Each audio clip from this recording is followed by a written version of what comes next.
Bonjour et bienvenue. Je vous propose de voir ensemble les principales étapes pour peindre cette aquarelle.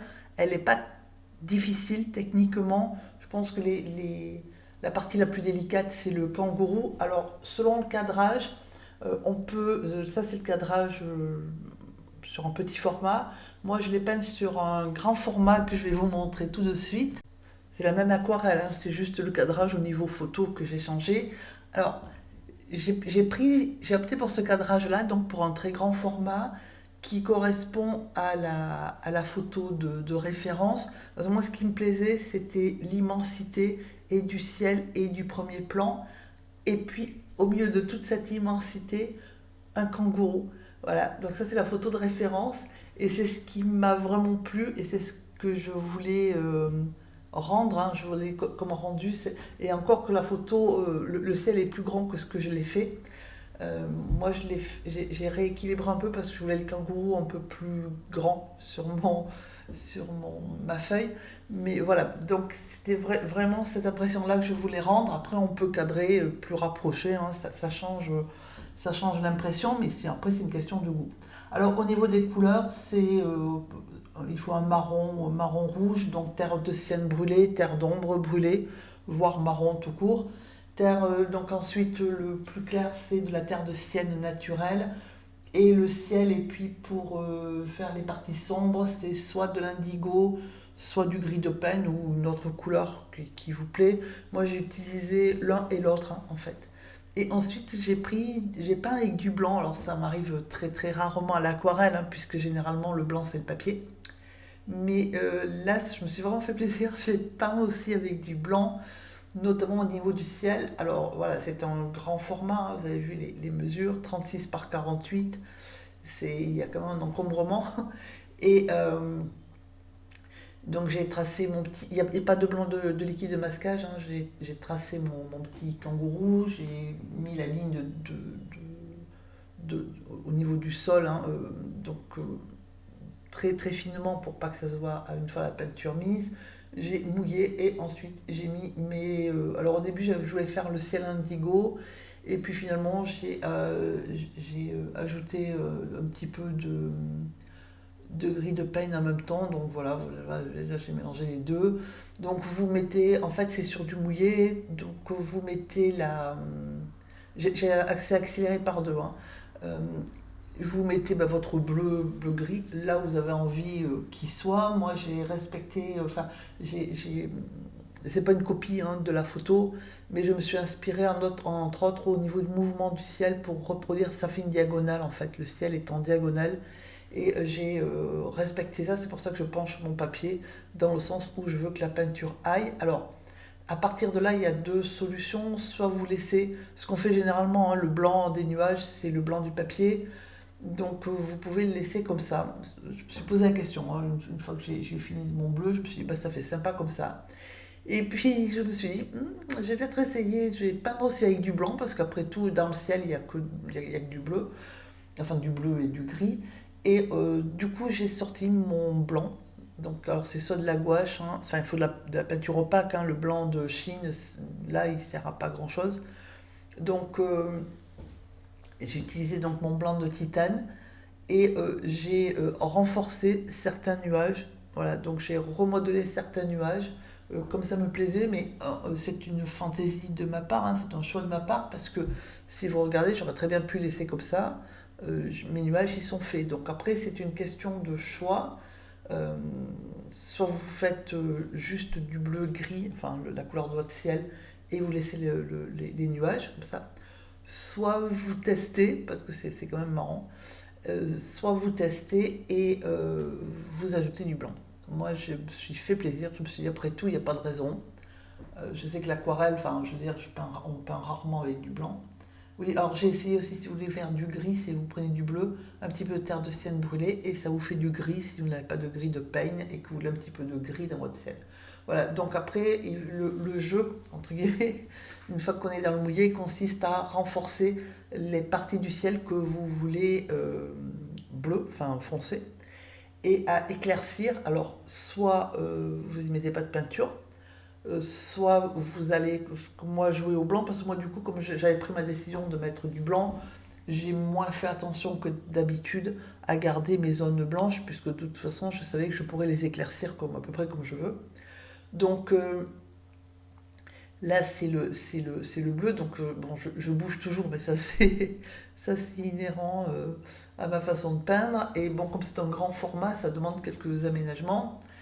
Et donc j'ai pris du blanc, hein, vous voyez à droite. Alors attention, par contre, il ne faut pas le diluer. Si vous le diluez, c'est mouillé. Hein. Mon papier, il est mouillé. Hein.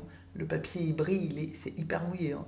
Donc si vous mouillez votre blanc, il va se diffuser comme a fait le bleu partout. Et ça va vous pourrir en fait le bleu, enfin la peinture qu'on vient de mettre avant, en mettant une espèce de voile opaque qui sera vraiment pas jolie. Donc le blanc, voilà, on le met là où on a envie. Alors peut-être d'ajouter des nuages ou de les blanchir parce que moi il y a des endroits où j'ai remis, puisqu'on voit bien sur la photo de référence qu'il y a des parties de nuages qui sont un peu plus blanches que les autres. Donc du coup je m'en suis servi, voilà, là par exemple, c'est pour blanchir un peu plus ce qui était là. Voilà, donc après on s'amuse et on rééquilibre.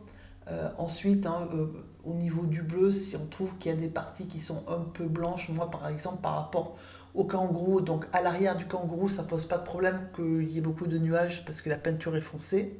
Donc on verra mon kangourou.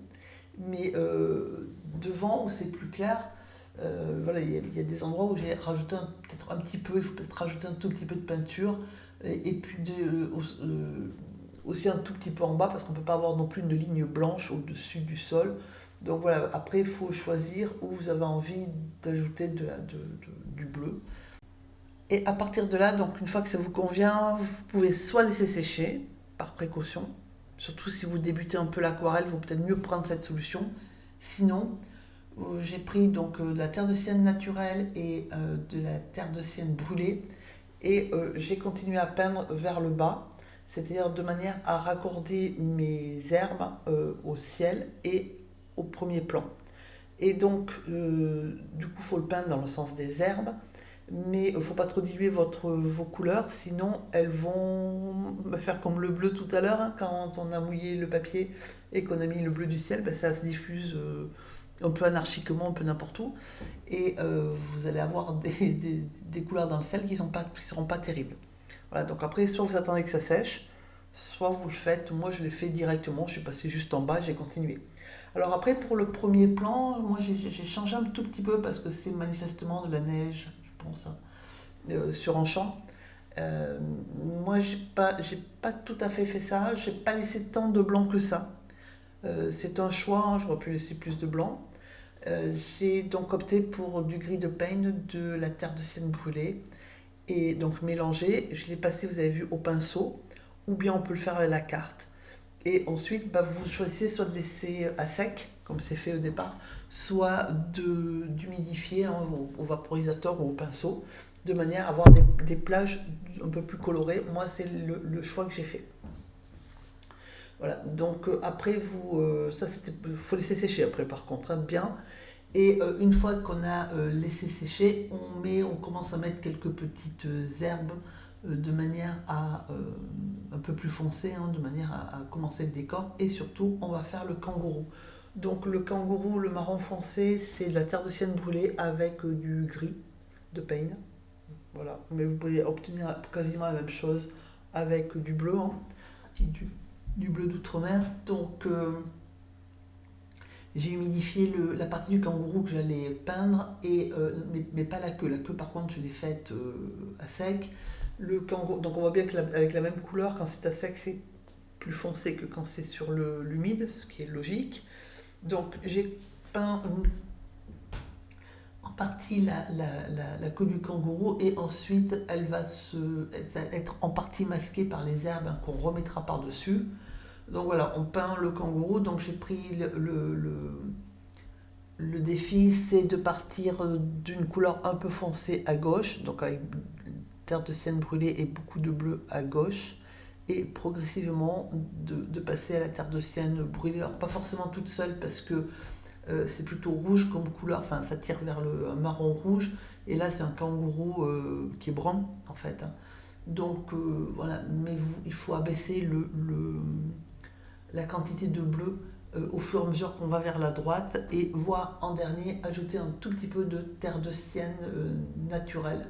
Euh, donc dans les parties les plus claires, moi la partie la plus claire c'est une couleur un peu miel que j'ai obtenue avec la terre de sienne brûlée, du bleu et un petit peu de terre de sienne naturelle. Voilà. Donc après, comme il est très très loin, il y a peu de détails, donc c'est relativement pas compliqué. Et vous laissez sécher le kangourou et ensuite au feutre fin, on y fait ses petits yeux. Alors j'ai pas fait tout à fait les petits yeux comme je les voyais, c'est-à-dire que moi j'ai laissé entre autres à gauche un tout petit peu de blanc, ce qu'il n'y a pas dans la photo d'origine. Voilà. Et de la même façon, on voit ces petits cils un petit peu à droite, je les ai pas fait, j'ai fait juste voilà, quelque chose qui donnait à voir les yeux du kangourou. Et au feutre, je lui ai fait sa petite truffe aussi. Mais c'est très, très simple, hein, très sommaire. C'est tout ce que j'ai fait au feutre. Hein. Et je l'ai fait au feutre parce que c'est vraiment tout petit, que c'était le plus rapide. Donc il faut prendre un feutre qui soit fin, bien sûr. Et si vous êtes sûr de ne pas trop toucher votre kangourou, vous prenez n'importe quel feutre. Si vous n'êtes pas trop sûr de ne pas retoucher, il faut vérifier qu'il soit résistant à l'eau pour pas qu'il bave. Voilà, donc moi c'est du 0,3, il faut prendre un feutre fin. Et du coup, on laisse le kangourou comme ça parce il est relativement loin, donc il n'y a pas trop de détails. Et ensuite, on va s'atteler à faire la végétation. Alors, pour la végétation, moi j'ai fait des herbes qui sont terre de sienne brûlée, d'autres qui sont terre de sienne brûlée mélangées avec du bleu pour faire du marron. Et donc, le jaune paille opaque, là, c'est la terre de sienne naturelle avec du blanc.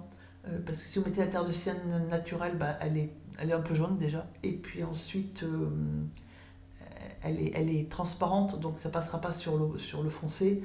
Et blanc, bah, ça ne m'allait pas. Du coup, j'ai mélangé un petit peu de terre de sienne naturelle avec du blanc.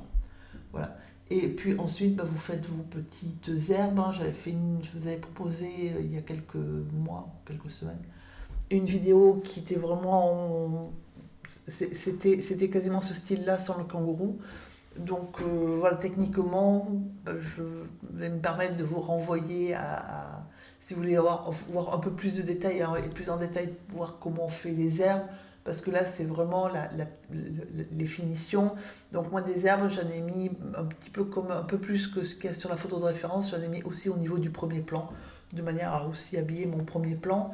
Mais mon premier plan, je dirais qu'il est plus minéral que celui qui est sur la photo. Voilà, ben après, c'est un choix de ma part.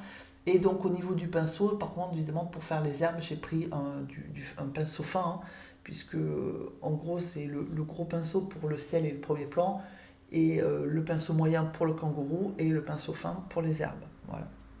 Donc, j'espère que que ça vous a plu, que vous allez peindre de jolis kangourous, vus de loin ou d'un peu plus près, ça c'est un choix, et que vous allez donc vraiment vous régaler à le peindre parce que c'est vraiment sympa à peindre. Puis déjà le sujet change un peu, et puis c'est plaisant parce que c'est pas le seul moment un peu délicat, c'est le kangourou, sinon le reste on s'amuse vraiment tranquillement. Donc merci pour vos commentaires et vos retours. Je vous souhaite un excellent week-end et à bientôt.